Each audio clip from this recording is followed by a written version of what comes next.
Chapter 2. The Blue Diamond.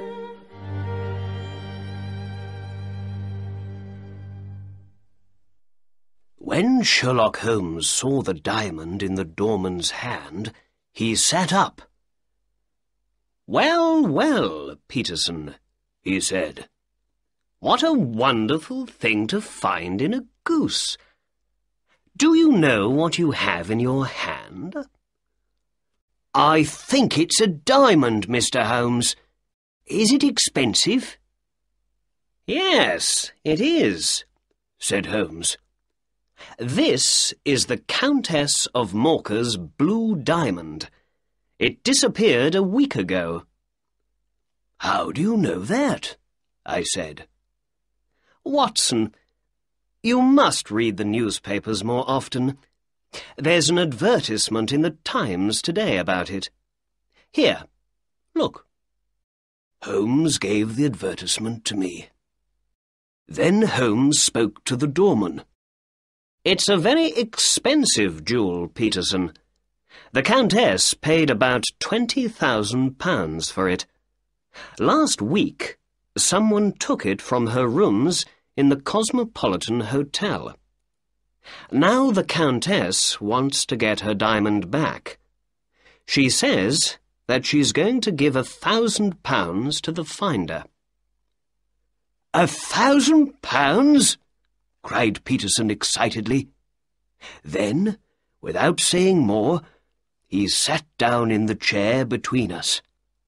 First he looked at Holmes, and then he looked at me. "The diamond disappeared 5 days ago, I think," I said. "Yes," answered Holmes.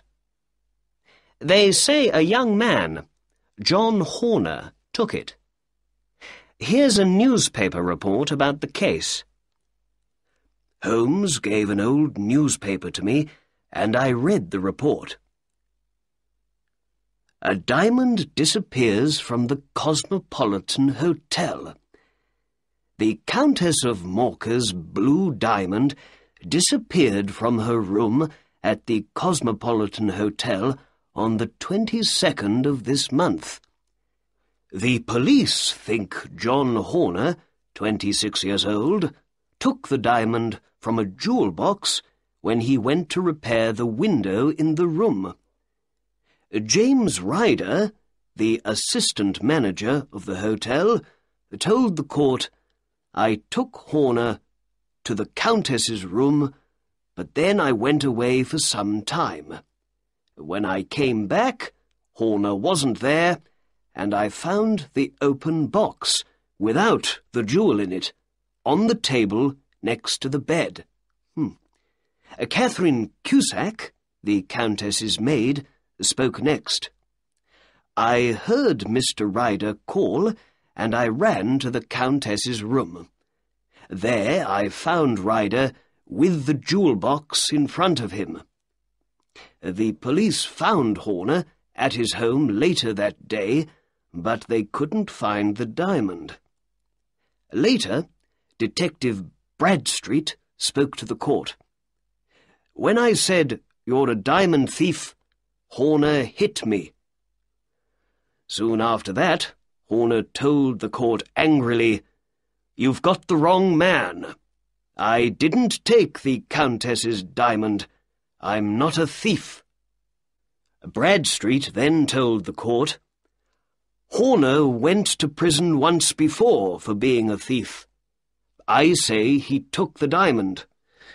The case goes to the High Court next week.'" "Well, that's the newspaper report about the diamond," said Holmes. "Now we need to understand how the jewel left the Countess of Morcar's room in the Cosmopolitan Hotel and arrived in Tottenham Court Road in a goose. You see, Watson, there is a crime in this case. Here's the diamond.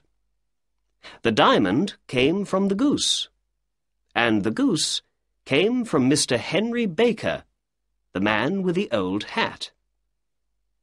I know you felt a little bored when I told you all about Mr. Baker, but now we must find him. Where and how does he come into the case of the blue diamond? The answer to these two questions is most important. "But how can we find him?" I asked. "Through a newspaper advertisement," answered Holmes. He took a pen and began to write. "Did you lose a goose and a black hat some days ago in Tottenham Court Road? Are you called Henry Baker? Please come to 221B Baker Street this evening at 6:30 to get your things." "There. That says it all, I think," said Holmes. "Yes, but is he going to read it?" I asked.